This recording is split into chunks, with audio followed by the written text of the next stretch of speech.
if you have a young, mean rascal as for a child and you bring that child into public, all of a sudden other kids just don't want to play with that child.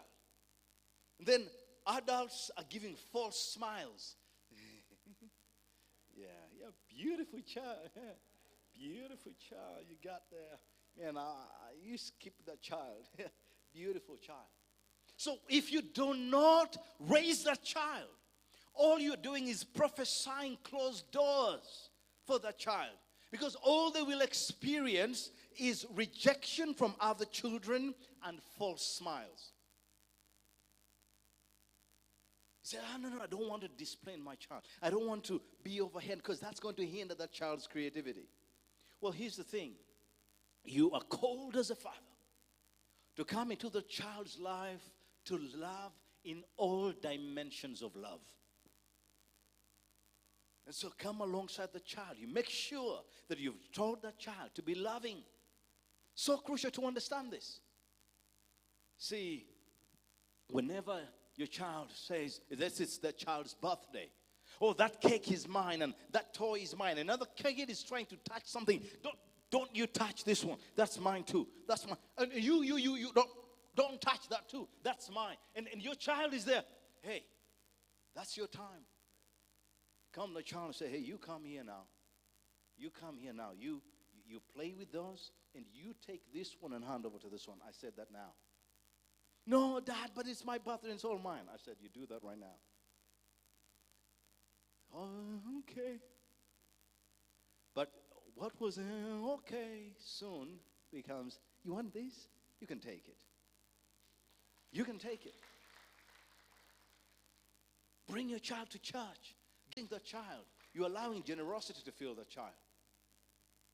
But if your child is stepping on someone's neck and doing all these things, and you're like, you don't want to over-interrupt because then that's killing their creativity. Their creativity on someone else's child, knocking the head off and pushing pins in people's eyes. Say, no, that child is being creative. Well, that child, other people will be creative on that child. I'll tell you that. Come back with swollen eye and 4 teeth left. Say, oh, yeah, no. Listen, it's so crucial to understand that you can prophesy by action, open doors over your children. And man, it is your duty to do that. It's your duty. Encourage, pour courage in your children. This world is becoming tougher. Predators are everywhere. Your child is growing up to face this world. And if you overprotect them, they won't know what to do. They won't know what to do. But you've got to pour encouragement. You tell your child, you go ahead. Oh, Dad, but I'm afraid. I say, you go ahead. I'm right behind you. Okay, but are you there? I say, I'm there. You go ahead. Sam, you sit on that bike and begin to ride. Oh, but I will fall. I said, you sit. I'm right behind here. You hold them a bit and leave them. And then after 2 minutes, they fall. Say, oh, did you fall? That's life. Get up. That's life. Get up. That's why one of the things that we secretly despise is a man without scars. So where's the scar? Your whole body has no scar. Don't marry such a man. Don't marry nothing. You can't. You can't be marrying such a man. That's not in the Bible somewhere, but I'm just saying. You've got to. They didn't raise that one. But you've got to encourage them forward. Okay? And this idea of do not anger them. In all of this doing, you've got to manage. And this is the psychology of parenting as a father. You've got to manage. Don't just be mean. As soon as you show up, everybody runs away. And you think, oh, I'm the man in this home. Do you see that? Just see my effect. I'm showing up now. Boom. Then everybody's under the chair, running away in their bedroom, close here. I'm the man in this home. You're not the man in that home. You're the devil in the home. Devil in the home. People afraid. See those horns. See 666 on your forehead. That's not being the man on the home. That's not being the man in the home. No, children are supposed to love you. One of my best memories is when my dad came back home. I remember one day when he said, hey, wait, I have this idea. and said, I'm going to lift all 6 of you up. And he called us a word which was not a good thing, but we know that he was joking. And so he went down on his legs and he stood, made the stance of a strong man. And he said, all of you, come here. Some of you hold here. And then told my mother, you come as well. No, you hold up here. And he was trying to lift us up. And he went up to around there. And I could notice he began shaking. Then he says, get off. Whatever. But what happened is we had this experience with this guy who we enjoyed him showing up at home. He was an amazing man. An amazing man. Okay. So you cannot. You discipline, you help now. Did my father discipline us? Of course he did. And his kind of discipline was without a belt and without a stick. Now you can imagine that kind of discipline. Sit over there. I told you to. And so my mother told my dad, stop disciplining the children. Let me handle. We'll bury them. We'll bury them one by one. No. My dad, he's just like, you can't do that. If you're in his good books, you're in the good books. I remember one other day, my father, he goes to a place called Landi. Some of you look at Kololo and you think it's all of that. But within Kololo, there are small pockets of poverty. And near the Gulf Coast, there was a small community called Landi. And my father used to go there and buy things and bring for us. But one thing he used to do is the woman there who used to make a very big pancake like that. He would buy one pancake and bring that pancake at home. Now, of course, he could afford more than one pancake. And he could bring it at home. And he set it there. And tells Richard, who was the firstborn, serve us. We're hungry. She's like, what kind of mess is this? Like, how can I serve 6 of these hungry boys and girls with you big people with one pancake? And he says, you figure it out. You'll figure it out. And my brother used to, look, you find him using a compass. This is 1, 2, 3, 4. And sometimes as equally as they could try, so one would be bigger than the other. And my father would say, who is eating that big one? You know, and we were there just watching, like, what's this man up to? And he's teaching all kinds of things to us. Now, friends, let me tell you something. It is your job to be present with your children. It's your job to instruct your children. It's your job.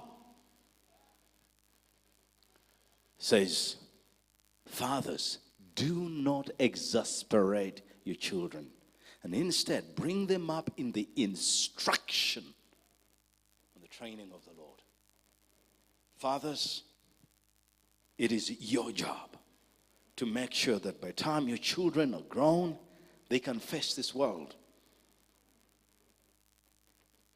Make your children confident. Make them confident. When your children are not confident, they are good prey. An inconfident child is prey. The enemy is moving to and fro. But the moment your child is confident, they will say no. They'll say, you better keep your distance now. But if your child is always afraid, then they will become prey. Encourage them and make them confidence in their ability to face the world. God looks to you. God is aware that this is a dark world. God is aware that this is an evil world. It is His word that says the enemy prowls to and fro to devour and to destroy. It is His word. But He says you will raise up righteous children in this day and age and in this generation. That's your calling and that's my calling. So, find a way to make confident of your children. Encourage them to take risks. See, when kids are very young, and this I particularly feel sorry for the third born and the fourth born. Anyone who has more than one child, you see, when you have the first child, there's a way you're with your eye, even if you're cooking, your eye is on them all the time. They can't eat this, they can't touch that, they can't eat here. The firstborn is treated so specially. But when the thirdborn comes, and the thirdborn is standing on the chair as if he's going to fall, that one, even if he falls, that's no problem. Where does that care go? The first and secondborn take all of that. By the time the fourth one comes, who cares? They can fall. You understand? The firstborn and the lastborn seem to have. But here's the thing. You've got to, as best as you can, come alongside and allow your children to take risks. And as they grow up, they'll take their place in this world. You can't protect them too much, because if you do, you will destroy them. Find a girl, 15 years old, she cannot cross the road. Because the mom said, wait over there. I put my leg fast before you. 15 years old, can't cross the road. Don't protect them too much. You can't do everything for your children. Don't do everything for them. You will destroy them. Fathers, there is a lesson we can learn from extended care homes. These are homes that have very old people living them. So when they reach 90 years old or so, they are moved to a care home. And in this care home is something very interesting for us to learn. They don't do anything for their clients that they can do for themselves. So if we find this old man is trying to walk and he's struggling off the bed, you watch him. Does it pain you to watch him? Of course it does. He's summoning all his strength to just put his leg down. You leave him. You leave him. If he falls, oh, sorry, but get up and try again. Until they are completely unable. But this lesson from extended care homes is so crucial that it breaks your heart, because we are compassionate people. But you're like, it's like, why? You want to run and hold them back and just carry them down the stairs. But you let them take their first step and watch. And the second step, and they might fall once in a while. But you get them up and you try them again. This is so crucial for upbringing. It's so crucial as parents. Instruct those children. Push them, because your job is to prepare your children to face the world. As fathers, you pour courage. Because when we are born, there's foolishness inside of us. There's blindness. There is darkness. And we need someone to guide us on how to live. How to live. There's a certain amount of withdrawing that you've got to do to let the child be. Certain amount. You say, so what are you going to do? Can I tell you something that is difficult but is true? A time comes when the parents cease to know what is coming next for the children. When your child reaches 18 and now they are 22 and they're saying, so what should I do? You look at them and you're like, so what are you going to do? What are you going to do? What do you feel like? What do you want? So all of a sudden the parent is now asking a child what the child wants. But if the child is not ready to give that answer, that's the most difficult time, because everything they are choosing requires courage. If they're going to become a doctor, they need to face blood. If they're going to go into the military, they need to be courageous. You're like, so I didn't prepare you for this moment. No, as a man, you walk with that son. So you're choosing the military now? Just give me your rationale. Why? Oh, I feel deeply. That's my calling. You sure? All right, son. I'll support you. Go ahead. So crucial for us to understand that in this instruction that we've got to think about it and have a vision. No parent can say, my vision for this child is that they will be a doctor. That's the child's decision. My vision for this child is that they will be a nurse. No, that's a child's decision. But you've got to prepare them for that day, which when the decision time has come, they can walk boldly into that. And they are surrounded by people who want them. Who want them. So you can choose, hey, I want to become a football player. Nobody wants to play with you. Everything, the ball is yours. All the reward, you don't want to hold the trophy all the time, even if you are number one. It's so crucial to understand. No. Let's go ahead. You can't do everything for them. There are certain times when you've got to give a distance.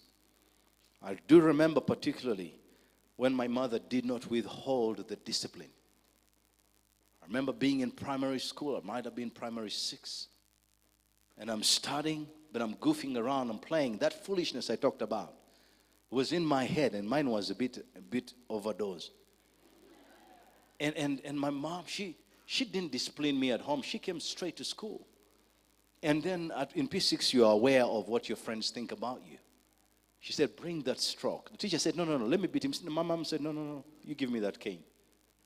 Right in the middle of my fellow. And I was just like, man, you can't do that. You can't do that, Mom. I was so upset. She wiped me about 9 or 10 of those strokes. But it was not the stroke. It was me, I could bear pain.